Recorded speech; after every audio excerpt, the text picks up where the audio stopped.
అమ్మా గట్టమ్మా, దానికి నీ పేరే పెట్టుకుంటుమే. ఆ అమ్మ కాన రాకపోతే పాదగట్ట కుడుకు తీయదు. ఏడదాస్తివో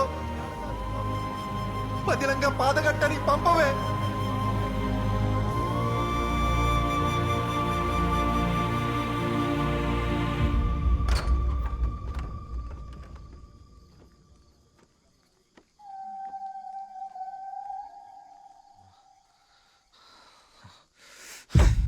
రేయ్, అది ఇక్కడ లేదురా, తప్పించిపోయింది. వెళ్ళెత్తుకోండి. రేయ్ బతకండి రా అన్నా, ఇక్కడెక్కడా లేదన్నా.